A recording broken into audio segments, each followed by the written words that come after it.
My father destroyed my childhood at 8. When he whispered, "This will be our little secret, princess." Hello, my dears. My name is Marlena, but you can call me Grandma Lena. I'm 68 years old, and I was born in a small town in Nebraska in 1957. Today, I'm going to share a story I've kept in my heart for over 60 years, a story that even my children don't fully know.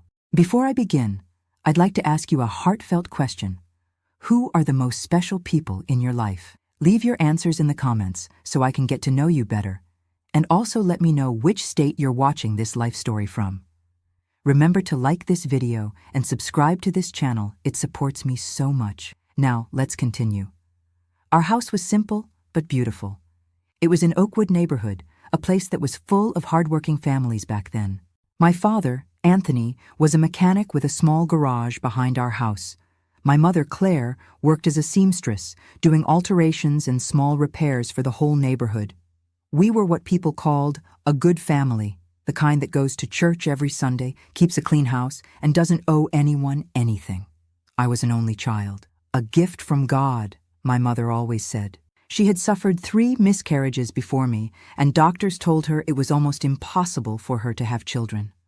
When I was born, it was such a big surprise that my parents treated me like a miracle.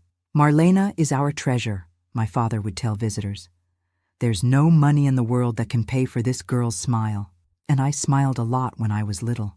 I liked playing with my cloth dolls that my mother made, running around the yard chasing chickens, drawing with chalk on the sidewalk in front of our house. I was a happy child, the kind who believes the world is good and people only want what's best for us. How wrong we were. The first time I noticed something strange, I was 6 years old.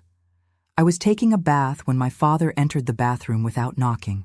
I felt embarrassed, tried to cover myself with my hands, but he said, "Don't be silly, Marlena. I'm your father. You don't need to be shy around me." And he stayed there, watching me bathe, with a smile that today I know wasn't normal. At the time, I thought it was just in my head. After all, he was my father. Fathers protect their daughters. They don't hurt them. When I was 7, the routine of special affection began. My father had always been affectionate, picking me up, hugging me, kissing my cheek. He was loving. Everyone commented on it. "Anthony is such a great dad," the neighbors would say. But gradually, this affection began to change. A hug that lasted too long. A hand that rested where it shouldn't. A kiss that came too close to my mouth. "It's because I love you more than anything in this world," he justified when I became tense. A father has the right to love his daughter however he wants. My mother worked a lot. She left early to pick up and deliver sewing jobs, came home late, often so tired she could barely eat dinner before falling into bed. And my father took advantage of these absences. At first, it was just quick touches. A caress on my back that went too low. A kiss on the cheek that slipped to my neck. Small invasions that he disguised as demonstrations of fatherly affection. "Our little girl is getting so pretty," he would say as he ran his hand through my hair. "You're going to break a lot of hearts when you grow up." I didn't really understand what was happening. I only knew that it made me uncomfortable, with a knot in my stomach and the urge to run. But where to? It was my home. It was my father. The man who was supposed to protect me from harm. When I turned 8, things got worse. It was on a night in January, unusually cold for Springfield, Illinois, which was rare in that region. My mother had gone to bed early, complaining of back pain after a whole day bent over her sewing machine. I was in the living room, watching television wrapped in a blanket, when my father sat down next to me on the couch. "Come here, princess," he said, opening his arms. "Come warm your dad up." I went without thinking twice. He was my father, after all, the hero of my childhood. The man who fixed my broken toys, who took me for ice cream on Sundays after church, who told me stories before bedtime. He pulled me onto his lap, covering me with the blanket. At first, it seemed normal. A father hugging his daughter on a cold night. But then his hands started to move, under the blanket, where no one could see, touching places that no one should touch on a child. "Dad, this is strange," I said, trying to move away. "No, it's not strange, princess," he whispered in my ear. "This is how fathers show love to their daughters, but it's our little secret, okay? Your mother wouldn't understand. She would be jealous. Our little secret. How those words haunt me to this day, as if it were a game, a special thing that only we shared. It wasn't. It was the beginning of the abuse that would destroy my childhood. That night, after he finished what he wanted to do to me, he sent me to my room with a warning. If you tell anyone, they'll take you away. They'll put you in an orphanage where children are mistreated. You don't want that, do you? I was 8 years old. I believed him. Of course I believed him. He was my father. Why would he lie to me? From that day on, a new routine was established in our house. During the day, we were the perfect family. My father, the respected neighborhood mechanic. My mother, the talented seamstress. Me, the well-behaved little girl who got good grades at school. But at night, when my mother slept, exhausted from work, our home turned into a nightmare scenario. He would come to my room, always after making sure that my mother was sound asleep. He would open the door slowly, without making a sound. Sit on the edge of my bed. "Princess," he would whisper. "Time for our little secret." And I would pretend to be asleep. Pretend to be somewhere else. Pretend to be someone else. I would create entire worlds in my head, while he did what he wanted with my body. I imagined I was flying above the clouds, swimming at the bottom of the sea, running through fields of flowers. Anything to escape the reality of that dark room. At school, I began to change. The smiling, talkative Marlena started to disappear, giving way to a quiet girl with a distant look. My grades began to fall. I didn't want to play with the other children anymore. I preferred to be alone, drawing in corners, creating stories where girls like me were saved by guardian angels. "What's happening with you?" my teacher, Mrs. Wilson, asked one day. "You seem sad." I almost told her. I almost let our little secret slip. But then I remembered the threat, the orphanage, the mistreatment. And more, what would happen to my mother? She loved my father so much. How would she feel if she knew the truth? "Nothing, teacher," I replied. "I'm just tired." Tired. What a weak word to describe what I felt. I was exhausted. Exhausted from pretending. Exhausted from smiling when I wanted to cry. Exhausted from living two lives, the normal girl during the day, the victim at night. My mother also started to notice the changes. "Marlena, you're losing weight," she would say as she measured my waist for a new dress. "And those dark circles? Aren't you sleeping well?" If only she knew why. If only she could imagine what happened after she closed her eyes, overcome by the day's fatigue. But how could I tell her? How could I destroy our family? How could I make her see that the man she shared her bed with was a monster disguised as a loving father? So I lied. "I'm fine, Mom. I'm just studying a lot." The years went by and the abuse continued. From 8 to 12, I lived a double life. To the world, I was the daughter of Mr. Anthony and Mrs. Clare, a well-mannered girl who helped her mother with the sewing and did well in school, despite the ups and downs. At home, at night, I was the victim of a predator who should have been my protector. My friends, this part of the story is very difficult to tell. Sometimes I feel like the words get stuck in my throat even after so many decades. But I feel I need to share because I know there are many Marlenas out there, suffering in silence, thinking they're alone. They're not. I understand this pain. I went through it. And I'm here to say there is a way out. If you're watching from somewhere in the United States, tell me in the comments. It makes me feel less alone in this journey of sharing my story. And don't forget to leave a like, okay? It helps this grandma reach more people with this message. When I turned 12, something changed in the dynamics of our house. My mother started getting more sewing orders. A store downtown had contracted her services, which meant more money, but also more work. She spent entire days away from home, delivering and picking up jobs. "Take care of Marlena for me," she would ask my father before leaving. "Don't leave her alone." And he would reply, with that smile that gave me chills, "Don't worry, Claire, I'll take care of our princess like no one else." With my mother spending more time away, my father became bolder. He no longer waited for her to fall asleep to come to my room. Now, he approached me as soon as she left. In the bathroom, in the kitchen, in the living room. Any room in the house became the setting for my nightmare. "We're getting closer, aren't we, princess?" he would say as he touched me. "It's our special secret." I was no longer the innocent child who believed everything he said.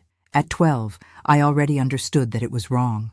that fathers shouldn't touch their daughters that way, that this secret was actually a crime. But fear still paralyzed me.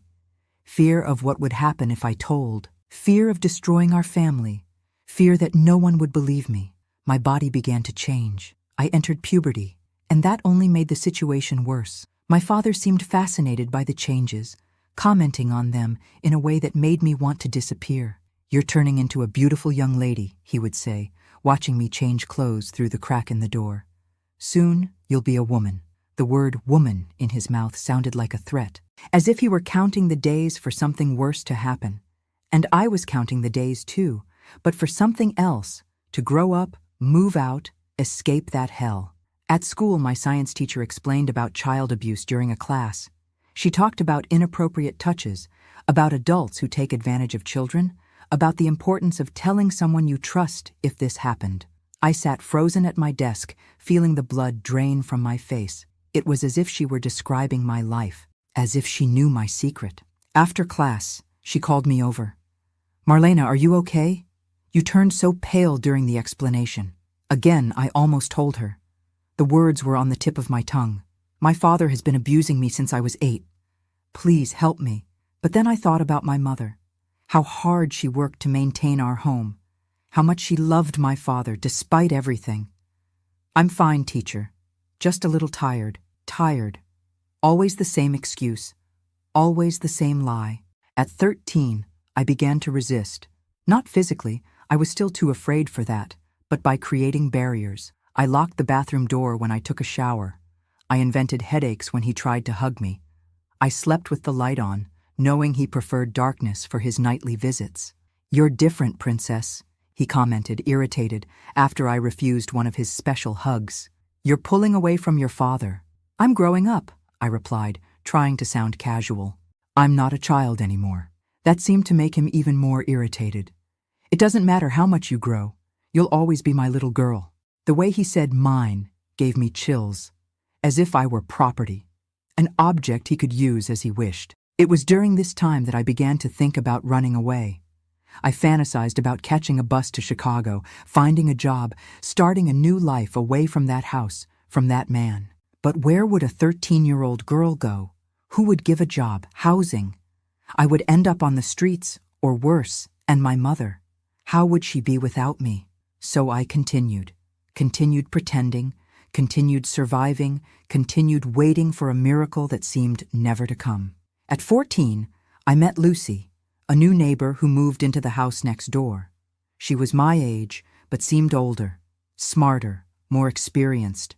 We quickly became friends, and for the first time in years, I felt I had someone I could trust. One afternoon, we were alone in her room, listening to records and talking about boys from school, when she asked me something that changed everything. "Marlena, why do you always get tense when your father comes near?" The question caught me off guard. I didn't know it was so obvious. I thought about denying it, about making up some excuse, but I was tired. So tired of carrying that secret alone. "Lucy, if I tell you something, do you promise not to tell anyone?" "Of course, we're friends." And I told her. For the first time, I let the words out. I told her about the touches, the night visits, the little secret. I told her how it had started when I was 8 and had never stopped. I told her about the fear, the shame, the confusion. Lucy turned pale. Tears streamed down her face as I spoke. When I finished, she hugged me so tightly I could barely breathe. "Marlena, this is abuse," she said, her voice trembling. "Your father, he's a monster. You need to tell your mother." "I can't," I replied, crying too. "She loves him. It would destroy our family." "He's already destroying you," Lucy argued. "And what if he doesn't stop? What if it gets worse?" I couldn't sleep that night. Lucy's words echoed in my head. What if it gets worse? What could be worse than what was already happening? The answer came faster than I could imagine. The conversation with Lucy planted a seed of courage inside me, but fear was still greater. I had just turned 14, and to my despair, my body was developing in a way that attracted even more of my father's sick attention. He couldn't take his eyes off me when I walked around the house, always with that look that made me feel dirty, as if he were undressing me with his eyes. "Marlena, you're looking so much like your mother when she was young," he would comment in front of visitors, putting his arm around my shoulders in a way that seemed innocent to those watching from the outside. So beautiful, but much prettier. My mother would smile, thinking it was a compliment. Little did she know what those words really meant, what happened when she wasn't looking. The way his hand squeezed my shoulder, went down my back when no one was paying attention. The abuse became more frequent and more intense. If before he waited for my mother to fall asleep, now he took advantage of any moment we were alone. In the morning, before she woke up. During the day, when she went out to deliver sewing. At night, pretending he was saying good night to me. "Princess, you're getting more beautiful every day," he would whisper, coming into my room at night. "You know how special you are to your dad, don't you?" I would close my eyes and try to transport myself somewhere else, as I always did. I imagined green fields, deserted beaches, snow-covered mountains. Anywhere but that room, that house, that life. But it was getting harder and harder to escape mentally. The horror was too real, too present, too suffocating. I began to show physical signs of trauma. I lost weight drastically.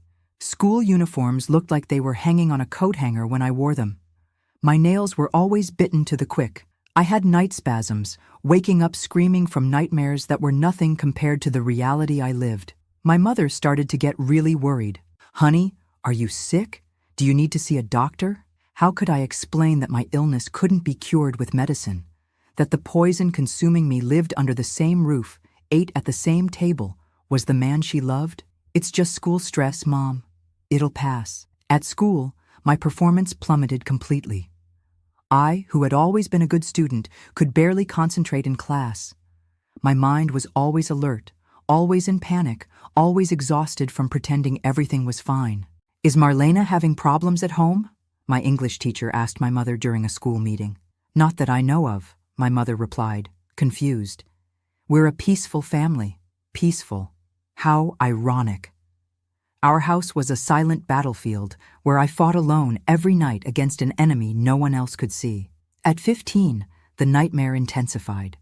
My father started following me when I went out with my friends. He would, coincidentally, show up at the ice cream parlor where we were, at the movie theater door, at the park where we chatted. He was watching me, controlling me, as if he was afraid I would tell someone. And I was afraid too. Afraid of what he would do if he knew I had told Lucy. Afraid of what would happen if anyone else found out. Afraid that no one would believe me. "Your father is so attentive," commented a friend from school after he offered to give us a ride. "Always worried about you." If only she knew the true nature of that concern.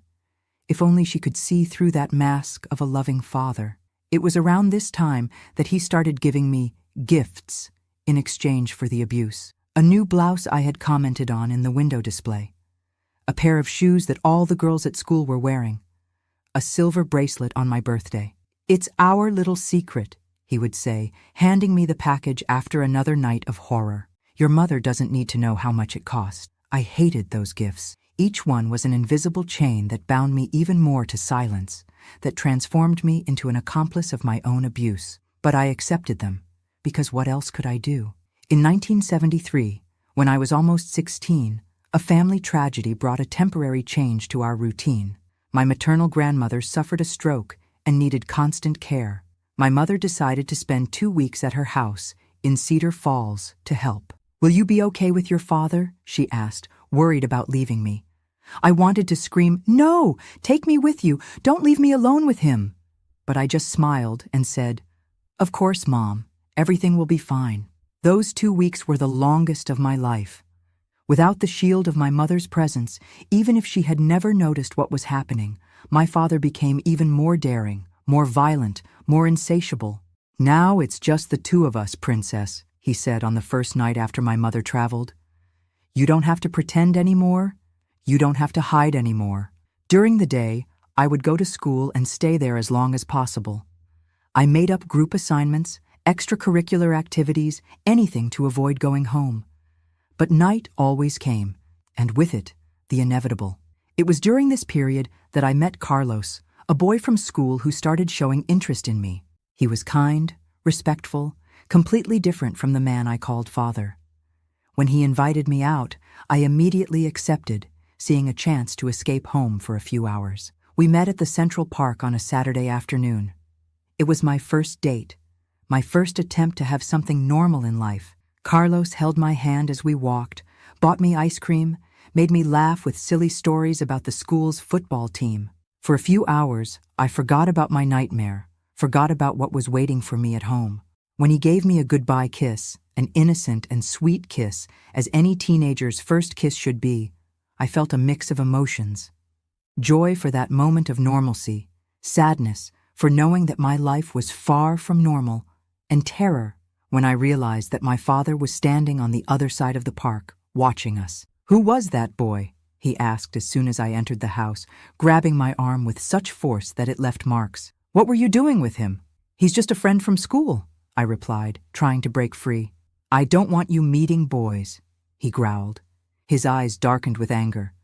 "You're my daughter, mine." That word, mine, came out of his mouth like a prison sentence. As if I were an object, property, something he owned, and not a person with my own will and desires. "Dad, I'm growing up," I tried to argue, finding courage from somewhere. "It's normal to go out with friends." "Normal?" He laughed, a laugh that froze my blood. "You think you know what's normal? Think you understand the world out there? That boy only wants one thing from you, and you know what it is." The irony of those words hit me like a slap. He, who for years had taken from me what no father should ever want from his own daughter, accusing me of impurity. He, the predator of my childhood, pretending to protect me from imaginary dangers. That night, the punishment for my behavior was the worst abuse I had suffered until then. For the first time, I seriously thought about ending it all.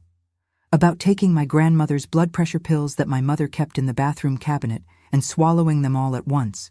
About using my father's razor to cut my wrists. About simply disappearing.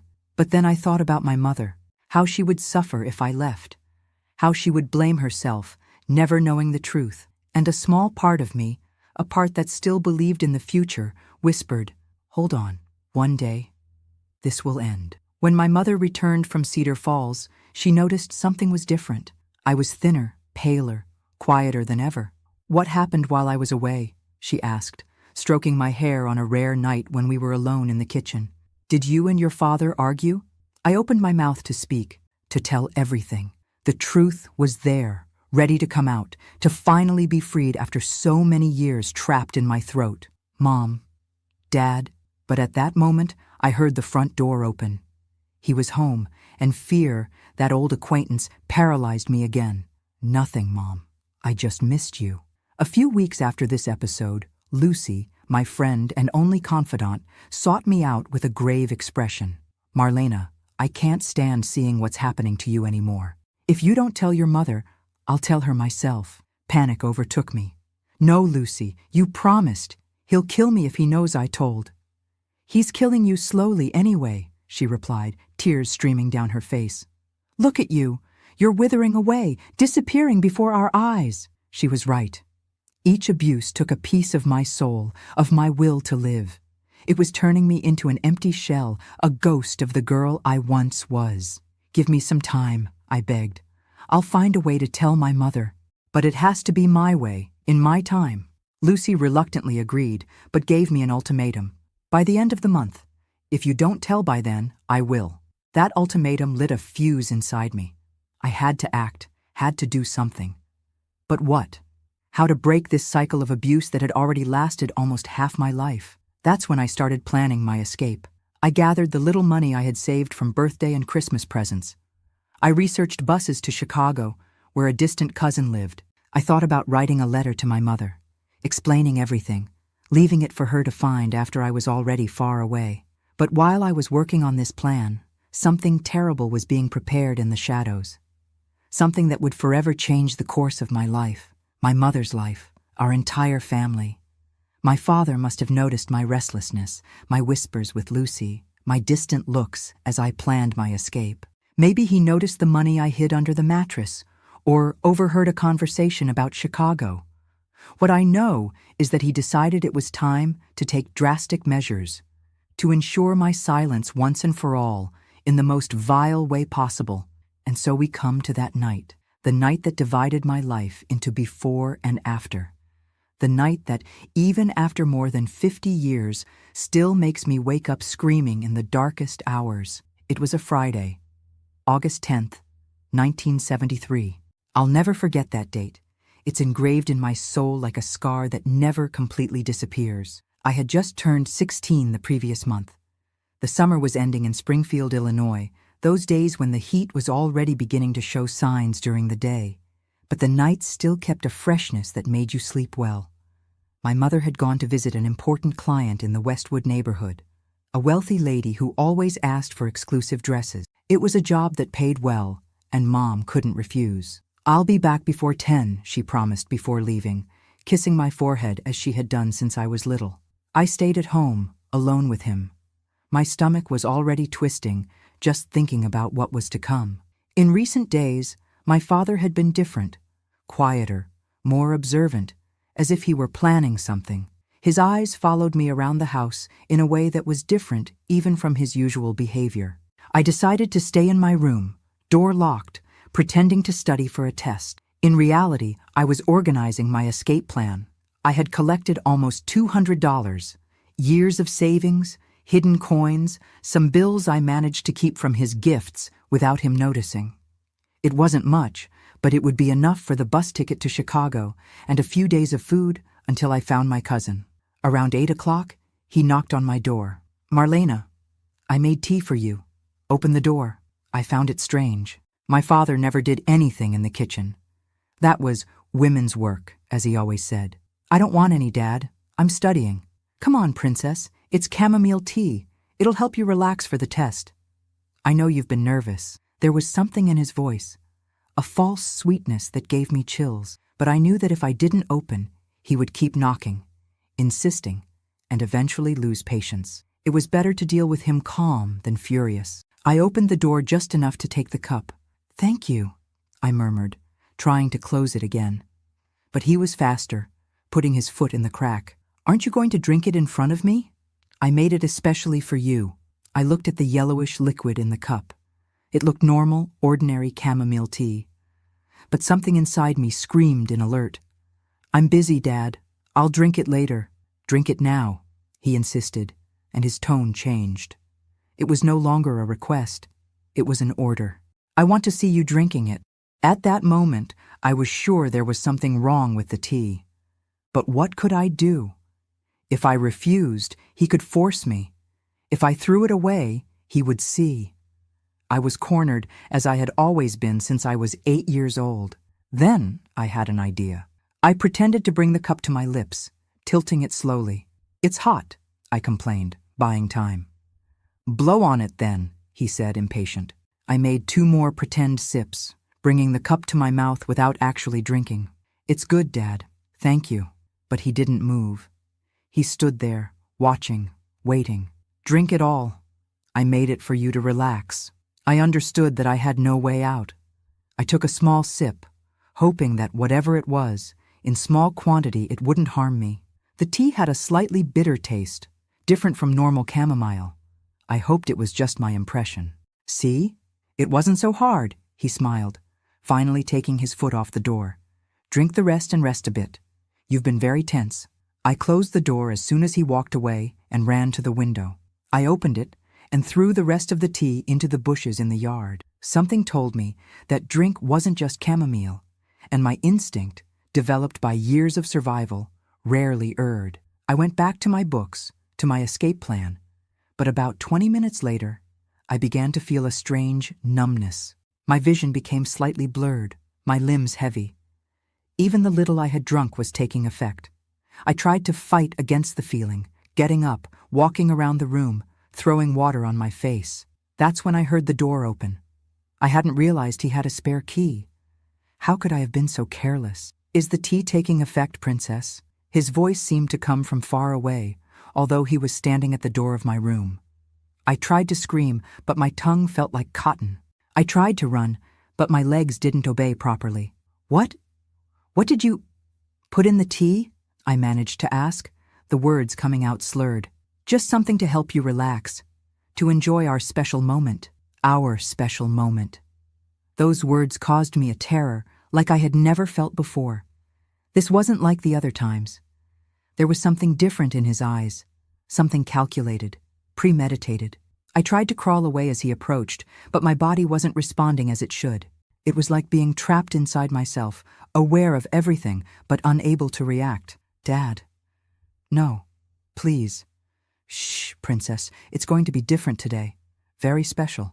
What happened next is difficult to put into words, even after so many years. The drug, which I later found out was a strong sedative mixed with the tea, didn't make me completely pass out. I was in a state of semi-consciousness, able to understand everything that was happening, but unable to react, to fight, to flee. It was like being trapped in a nightmare where you try to scream, but no sound comes out. Try to run, but your legs don't move. Try to wake up, but you're fully aware of reality. I felt his touch, heard his breathing, noticed every movement, but I was paralyzed, powerless, as if I were watching a horrible movie in which I was the helpless protagonist. At some point, in the middle of that horror, I heard a noise in the living room, the front door opening, footsteps in the hallway, my mother's voice. Anthony? Marlena? I got home early. Mrs. Johnson wasn't feeling well. For the first time, I saw panic in my father's eyes. He hadn't expected her to return so early. He hadn't planned for this. Anthony? Where are you? The footsteps were approaching the room. My father tried to quickly compose himself, tried to cover up the evidence of what he was doing, but it was too late. The bedroom door opened completely, and there was my mother. Her face, which had always been so sweet, transformed into a mask of horror at the scene before her. Her eyes widened. The purse she was holding fell to the floor with a dull thud. My God in heaven, what's happening here? It was as if time stopped. My father froze where he was. I, still under the effect of the drug, tried to speak, tried to move, but could only emit incoherent sounds. Claire, it's not what you're thinking, my father began, his voice trembling for the first time since I'd known him. The girl is sick, with a fever. I was just... Shut up! I had never heard my mother scream like that. She, always so contained, so soft, screamed with a force that seemed to come from the depths of her soul. Get away from her, now! My father tried to approach her, tried to touch her arm, explain, invent some excuse, but my mother backed away as if his touch burned. Don't touch me! Don't come near me! She ran to where I was, semi-conscious on the bed. Marlena, my God, what did he do to you? Honey, talk to me. I tried to answer, but my tongue still didn't obey properly. Mom, tea. He put medicine. Even in my condition, I could see understanding dawn in her eyes. And then, something I had never seen before.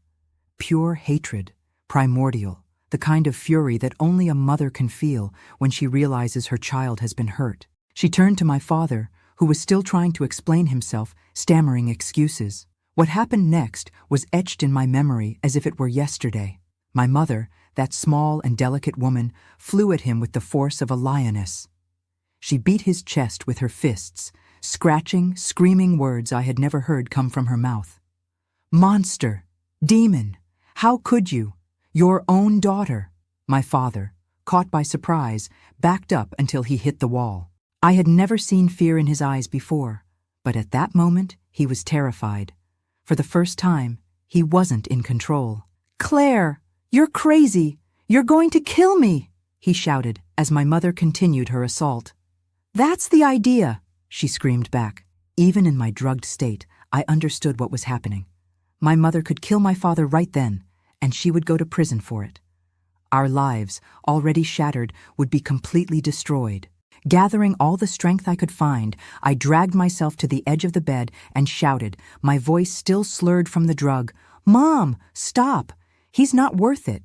Something in my cry made her pause. She looked at me, then at the scissors in her hand covered with his blood, and then at her own apron, also stained red. My God, what am I doing? Taking advantage of this moment of hesitation, my father ran to the front door. I heard his hurried footsteps, the door opening and closing forcefully. He had fled. My mother dropped the scissors and ran to me, hugging me, crying like I'd never seen before. Daughter, forgive me for not noticing. How could I be so blind? How did I not see what was happening in my own home? I finally managed to hug her back, my arms regaining some movement. It wasn't your fault, Mom. Yes, it was. It was my duty to protect you. And I failed. I failed terribly. We embraced and cried together, two broken hearts trying to comfort each other in the middle of a nightmare. When I finally recovered enough from the drug's effect to speak clearly, I told her everything.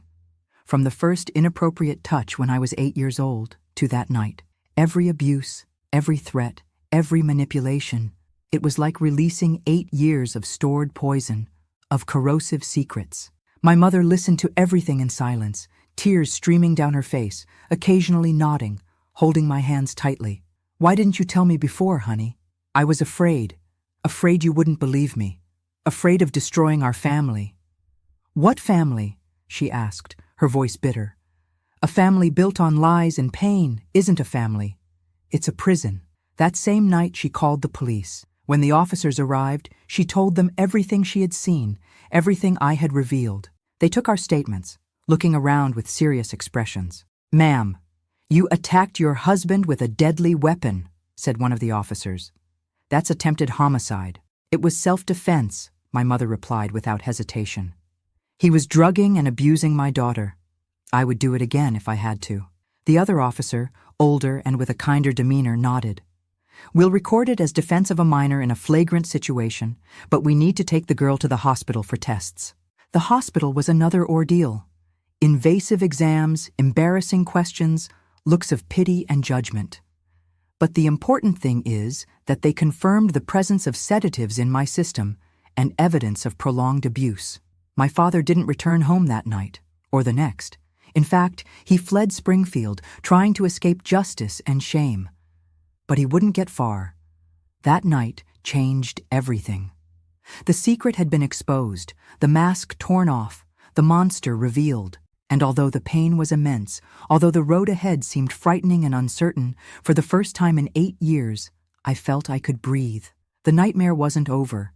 In fact, in many ways, it was just beginning. But now I wasn't alone anymore. I had my mother by my side, ready to fight with me, to protect me as she always should have. And that made all the difference in the world. The days following that night were like walking a tightrope over an abyss. Everything we knew as family, as life, had collapsed, and we were trying to find balance amid the rubble. My mother didn't leave my side for a single second during that first week. She slept in the same bed as me, accompanied me to the bathroom, waited at the school gate when classes ended. It was as if she was trying to make up in days for what she hadn't noticed in years. I won't fail you again, she repeated, holding my hands in hers. Never again. The news spread through the neighborhood like wildfire. The neighbors, who used to smile and wave, now closed their curtains when we passed by. Some, especially the older ones, looked at my mother with disapproval, as if she had betrayed her husband by reporting him, not the other way around. Don't look at them, my mother would say, when she noticed my discomfort with the stairs. They know nothing. They haven't lived what we've lived. My father was found 3 days later in Peoria, a city about 75 miles from Springfield.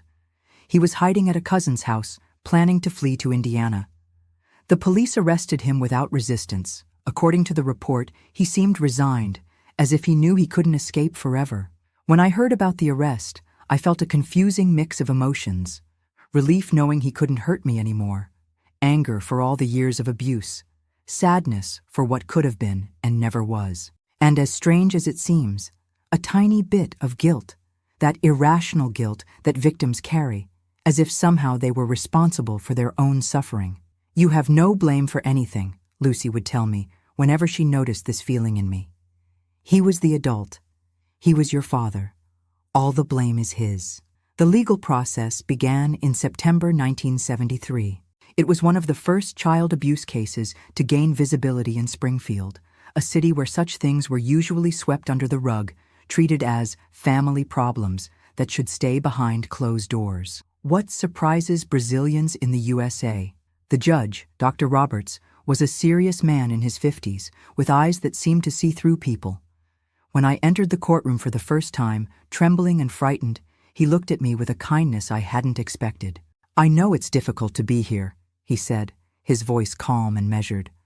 "But you're doing the right thing. You're protecting not only yourself, but other children who could be victims in the future." I had never thought of it that way. That my pain could, somehow, prevent the pain of others. That my voice, silenced for so long, could now make a difference.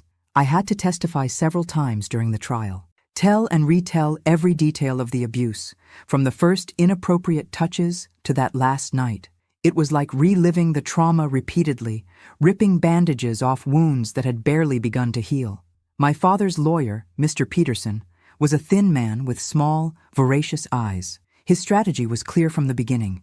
Discredit me, insinuate that I was making up stories, suggest that I was a troubled teenager wanting attention. "Don't you find it strange that you never told anyone in all these years?" he would ask, his voice loaded with forced disbelief. "Not your mother? Not teachers? Not doctors?" "I told my friend Lucy," I replied, my voice trembling but determined. "And he threatened me, said no one would believe me."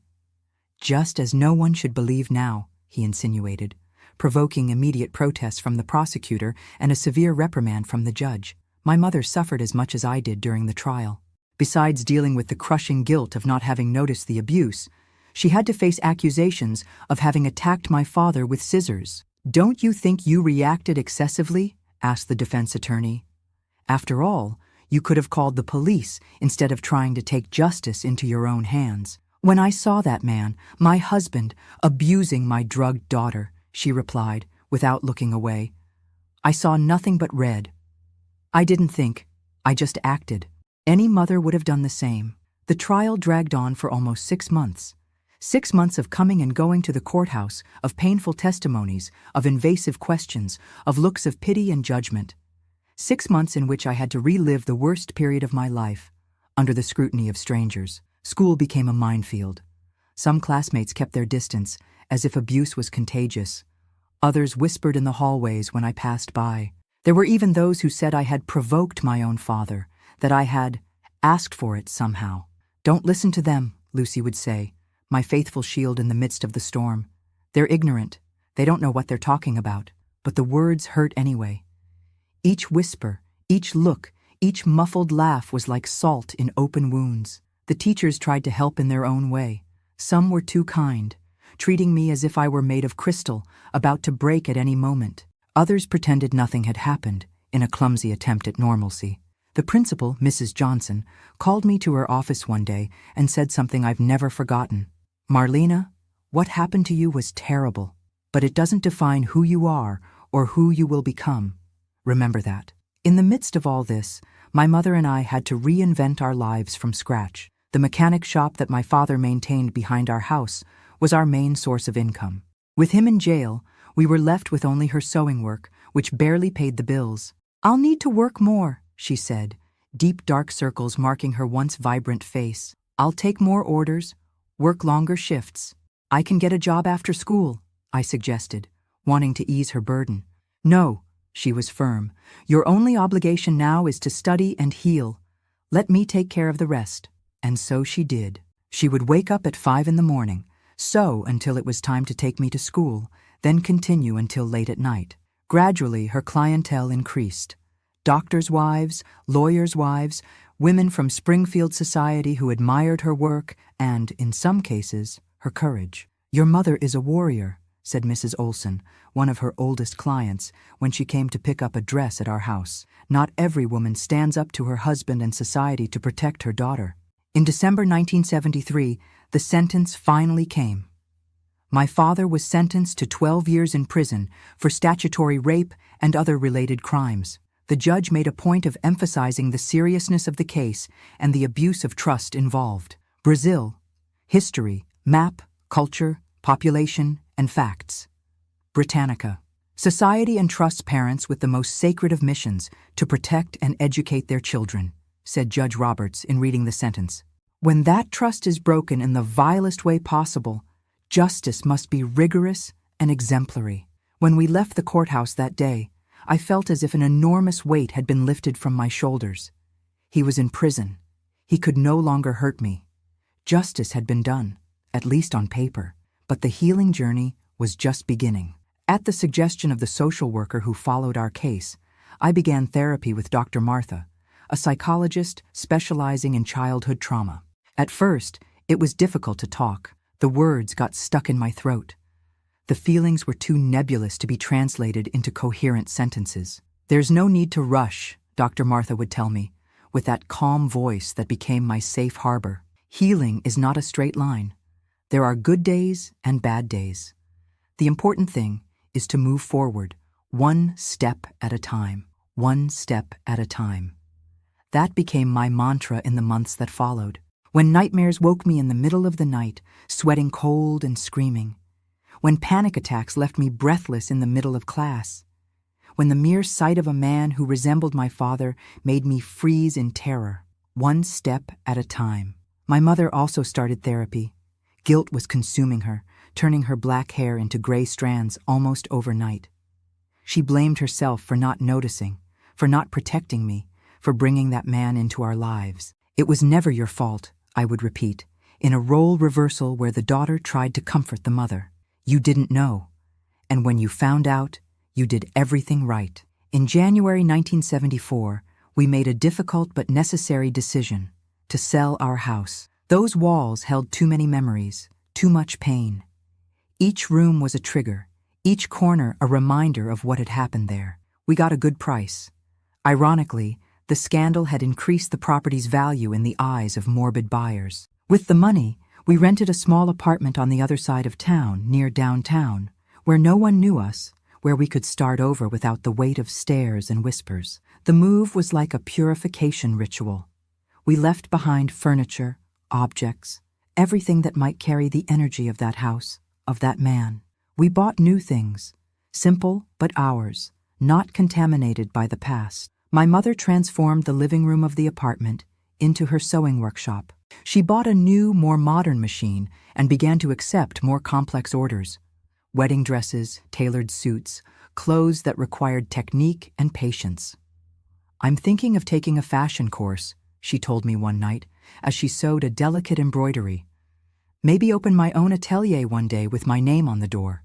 It was the first time in months that I saw her dreaming about the future.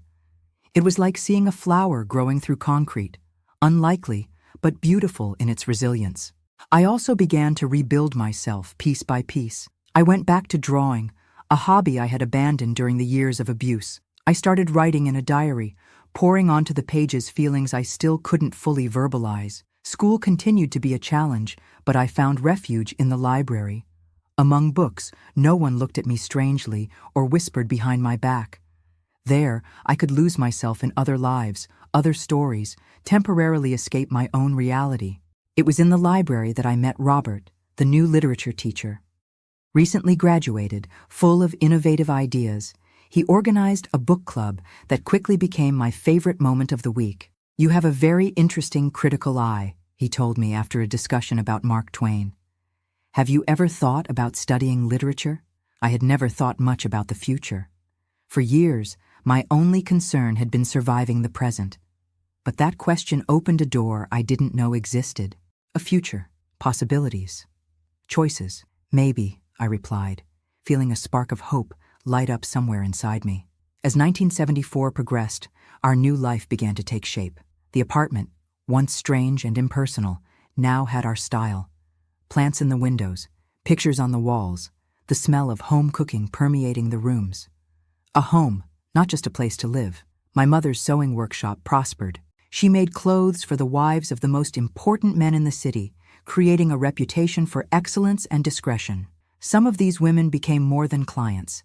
They became friends, confidants, support in difficult times. I had improved in therapy, although I still had bad days. The nightmares were less frequent, the panic attacks more controllable. I began to prepare for college entrance exams, dreaming of university, of a career, of a life that was truly mine. In August 1974, we received news that shook our newly won stability. My father had filed for a sentence review, claiming good behavior and remorse. "He can't get out," I panicked upon hearing the news. "Not after just 1 year, not after everything he did." "He won't get out," my mother promised, with a determination that left no room for doubt. "I'll hire the best lawyer. I'll go to the press if necessary. He will serve every day of those 12 years. And so she did. She saved, worked overtime, sold jewelry she still kept from her married days, and hired Mr. Davidson, a renowned criminal lawyer. Together they gathered evidence, testimonies, everything that could ensure the request would be denied. In November, the judge's response came. Request denied. My father would remain in prison, serving his sentence in full. It was another moment of relief, another small victory in our journey of reconstruction. But the psychological impact of that scare was great. I realized that, even imprisoned, he still had power over us. He could still generate fear, anxiety, destabilize the fragile peace we had built. I don't want to live like this, I confided to Dr. Martha in a session. I don't want every news about him, every legal move, every year that passes to make me relive everything again. And how do you want to live? She asked, in that gentle but provocative tone she used when she wanted me to reflect more deeply. The question caught me off guard. How did I want to live? I had never really thought about it. I had been so busy surviving that I forgot to imagine what it would really be like to live. I want to be free, I finally replied. Free from him, free from fear, free from the past. And what do you need to achieve that freedom? The answer didn't come immediately. I spent days thinking about it, reflecting on what it really meant to be free, until I understood. Forgiveness. Not forgiveness for him. I could never forgive what he did, but forgiveness for myself, forgiveness for not having told earlier, for having endured in silence, for all the times I blamed myself for what wasn't my fault, and forgiveness for my mother too. Genuine forgiveness, not just empty words to make her feel better. Forgiveness for not seeing, for not noticing, for bringing that man into our lives. This was the most difficult step in my healing journey. More difficult than the testimonies, than the sleepless nights, than the looks of pity. Forgiving required a strength I wasn't sure I possessed. But I tried. Day after day I tried. And gradually, I felt the burden getting lighter, the chains loosening, the air entering my lungs more easily. At Christmas 1974, my mother and I celebrated together in our small apartment. It was our first truly our own celebration, without shadows of the past hovering over us. We prepared a simple but love-filled dinner, decorated a small tree with handmade ornaments, exchanged modest but meaningful gifts. To new beginnings, she toasted at midnight, raising a glass of cider. To new beginnings, I repeated, feeling for the first time that this was really possible. The year 1975 dawned with a promise of novelties. I would turn 18 in July, finish high school in December, take the entrance exams for literature. My mother would start her technical fashion course, expand the workshop, maybe hire an assistant. We were rebuilding our lives, piece by piece, day by day. The road was still long, the challenges still many, but for the first time since that fateful night of August 1973, we looked forward with hope instead of fear. And that, perhaps, was our greatest victory. The following years were of reconstruction and discoveries. In July 1975, I turned 18, officially an adult before the law, although I had already felt aged inside for a long time. My mother organized a small party in our apartment with only a few close friends and her dearest clients. A toast to my daughter, she said, raising a glass of cheap wine, which in that moment seemed like the finest champagne, the bravest woman I've ever known. I cried upon hearing those words. I had never considered myself brave, just a survivor doing what I needed to move forward. But that night, surrounded by people who truly loved me, I began to see my own strength. The college entrance exams came in December, as planned. I studied like never before, turning books into refuge, knowledge into a shield. On the morning of the test, my mother hugged me at the campus gate. "The result doesn't matter," she whispered in my ear. "We've already won much harder battles than this." She was right, of course. After everything we had been through, a test was just that, a test. I entered that room with the serenity of someone who had already faced their worst demons and survived to tell the story.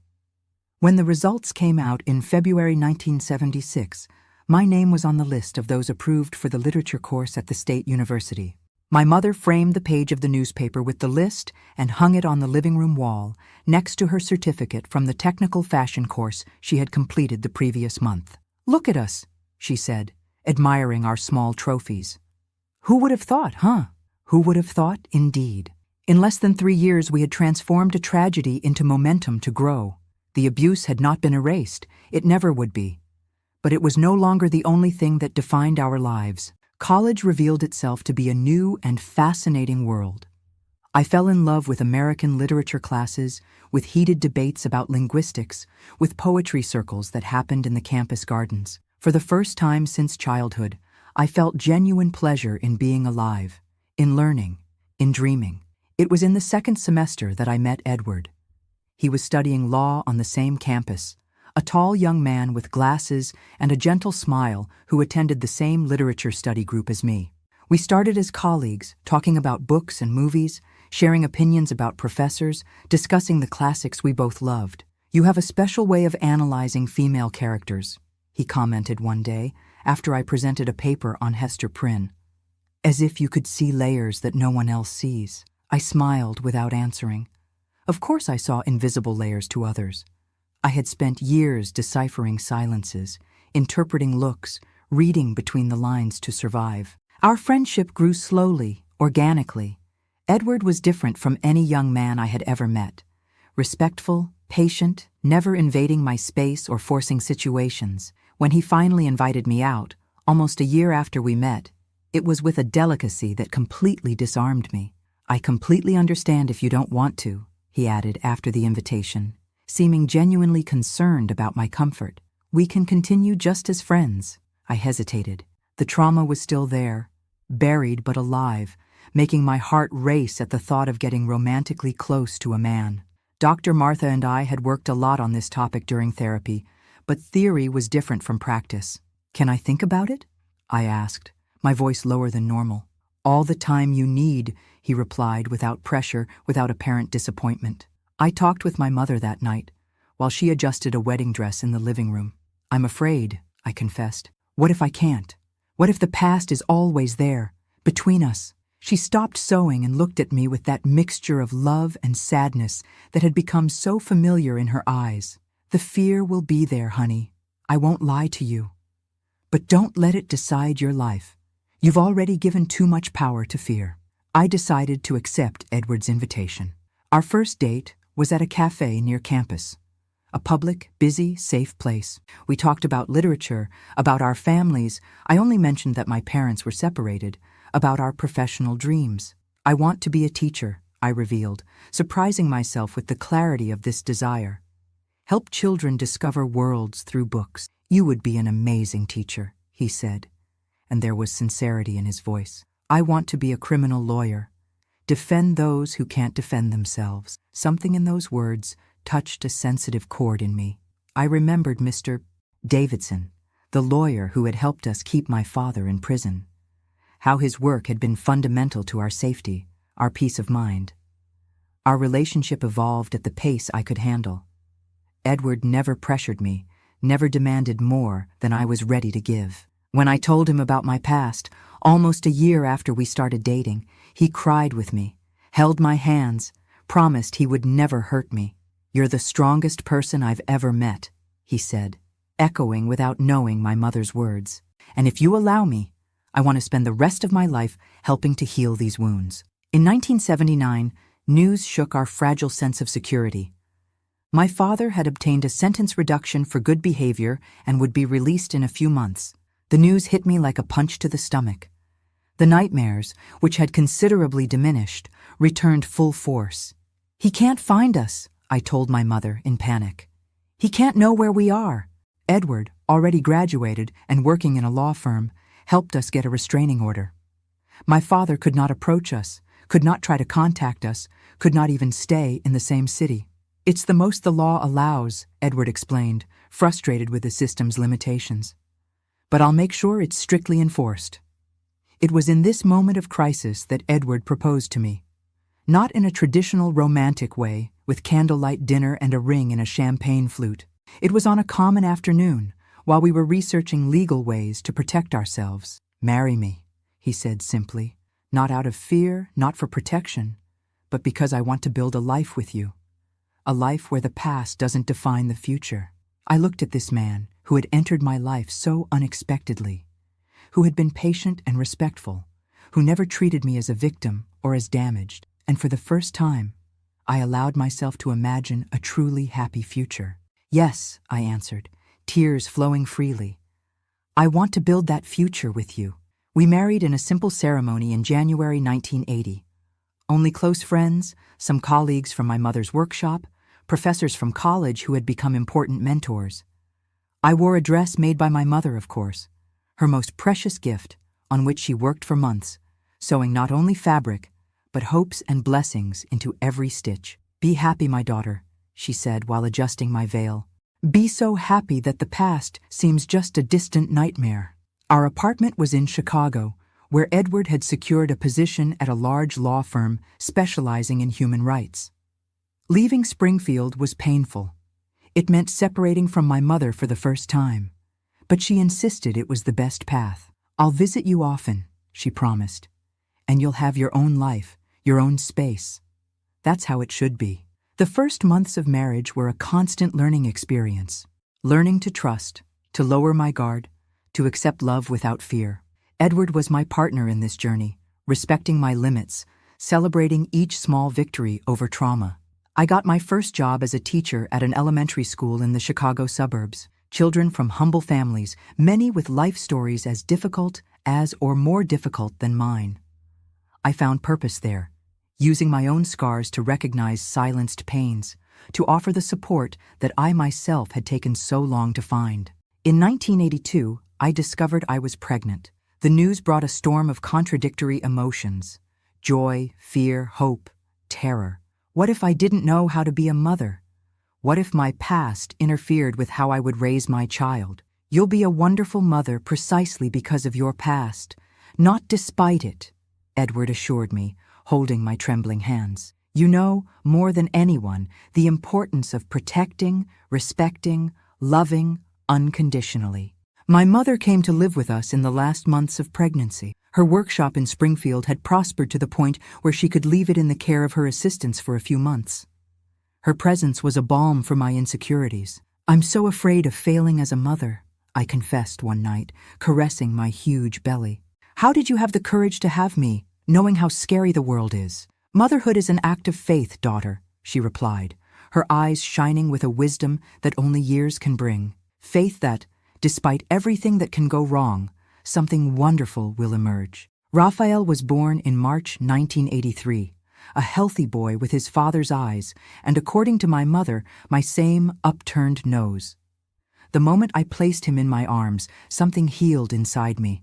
Not completely, some wounds are too deep to close entirely, but enough to feel that a cycle had been broken. I'll protect you, I whispered to that small being sleeping in my arms. I'll love you as you deserve to be loved. I'll teach you to be a good, kind, respectful man. Edward cried by my side, touching the son's little head with reverence. We're a family now, he said. A family built on love, not on fear. 2 years later, in 1985, our family grew with the arrival of Julia, a girl with dark curls and a smile that lit up the entire room. My heart, which had already expanded with Raphael's birth, seemed like it wouldn't fit in my chest anymore. I then decided that my greatest mission would be to raise my children. I quit my job at the school, opting to be a full-time mother. It wasn't an easy decision. I loved teaching, loved making a difference in those children's lives, but I felt I needed to be present in every moment of my children's childhood, offering the security and love that had been torn from my own childhood. Are you sure? Edward asked, concerned that I might regret it. We can hire a nanny, find a middle ground. I'm sure, I replied with a conviction that left no room for doubt. I want to give them what I didn't have. A protected, safe childhood, full of love. My mother supported my decision, although she returned to Springfield to manage her workshop. She visited us regularly, bringing handmade clothes for the grandchildren, stories of her increasingly full life. You know what makes me most proud of you, she told me during one of these visits, watching me breastfeed Julia.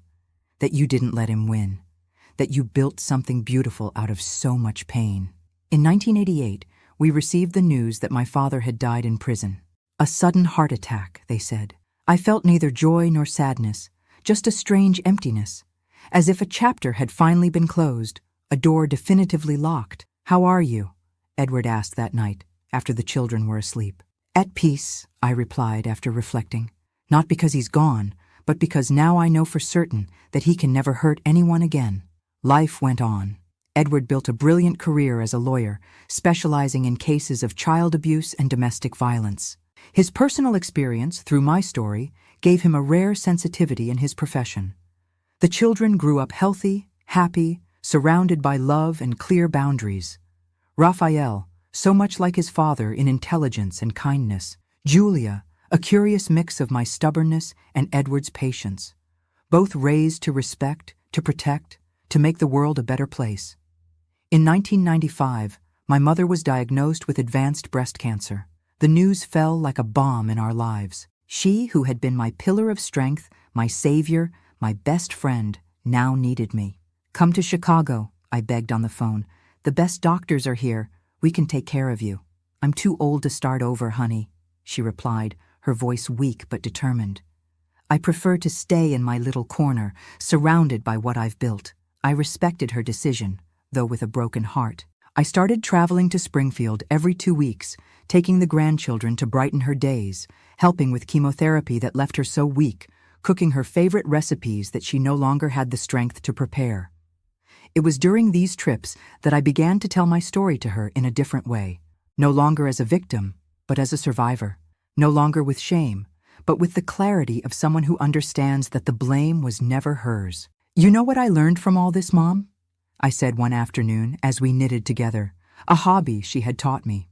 "That the greatest revenge against those who try to destroy us is to live a full, happy, meaningful life." She smiled, her eyes tired, but still bright. "You've always been wiser than me, daughter, since you were little."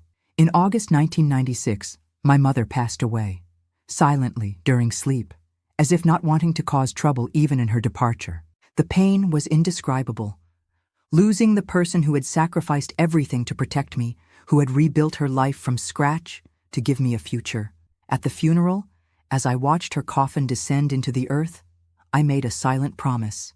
I would continue her legacy of strength, protection, unconditional love, not just with my children, but with anyone who crossed my path needing help. The following years were of consolidation.